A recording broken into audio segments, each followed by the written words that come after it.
Well, hello YouTube. Here we are with a little bit of a unboxing video. Well, of course, in front of us here we have a wonderful blue bag from our big electronics retailer. Of course, inside the blue bag is something I've been wanting to pick up for the old Silverado for a bit now. Pretty much the other day it was on sale, went on down, picked her on up, and of course, here it is in front of us. So pretty much, let's slide her on out.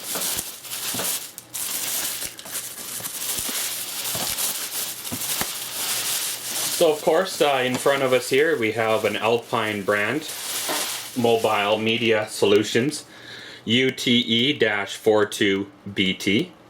It's a USB receiver with advanced Bluetooth. It has an auxiliary in for like an iPod or even your MP3 player. It has two pre-outs, of course, to run 2 amps. And of course it does do the MP3 and WMA format as well.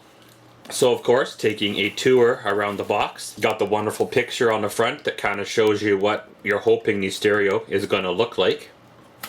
Of course, on the side here you have, of course, pretty much the same thing as, you know, the front, the model number, a picture or so.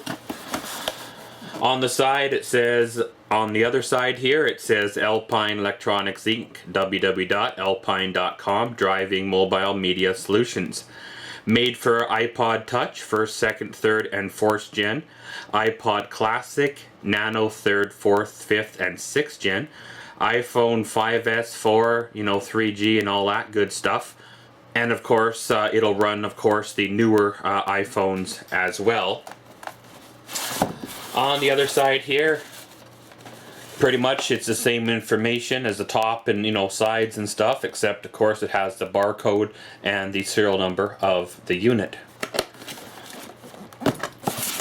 And of course on the back there's a little more specs here. USB connection for iPod, iPhone, or USB memory devices.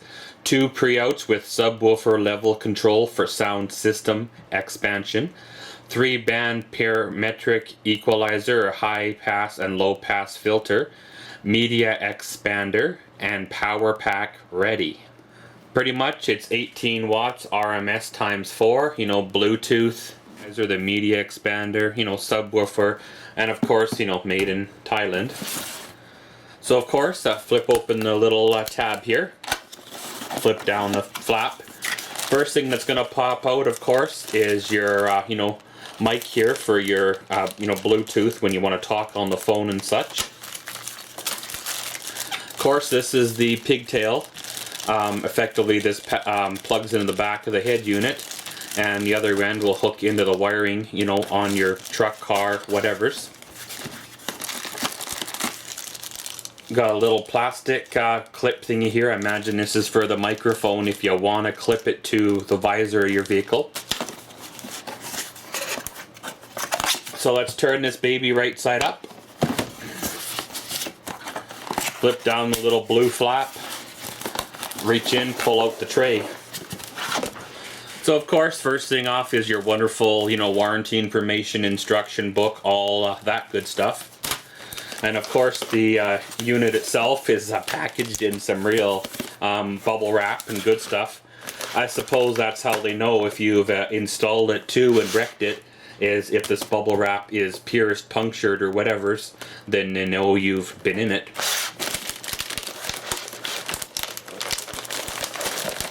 So of course, opening her on up, the head unit itself is of course wrapped in a little bit of plastic, got the little protecting on the front face of her. Turning her upside down, taking her out of the plastic.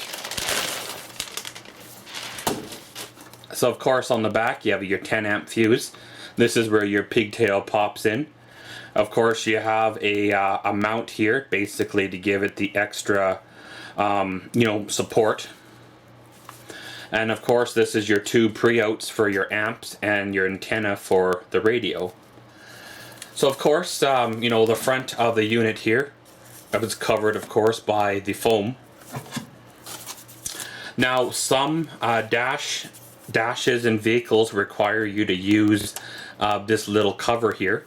If you don't require to use this cover in your installation, you basically pop, you know, this off by lifting these tabs.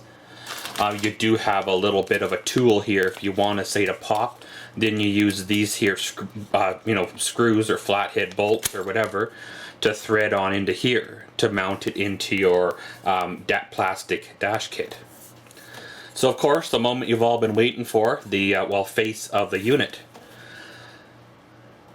So of course, basically you got the button here that drops the whole face of the unit away from it.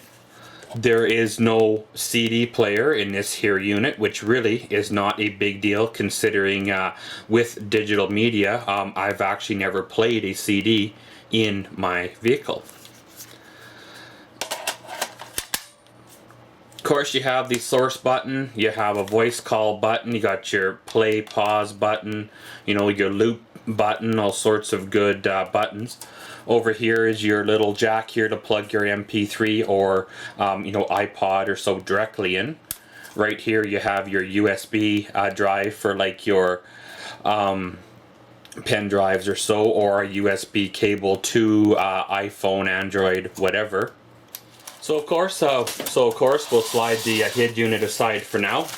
Inside the wonderful packet of you know, instructions and such that no one ever really reads, you have of course the a bit of a disclaimer here that it does not support the automatic receiving calls where it basically auto answers. You have an owner's manual.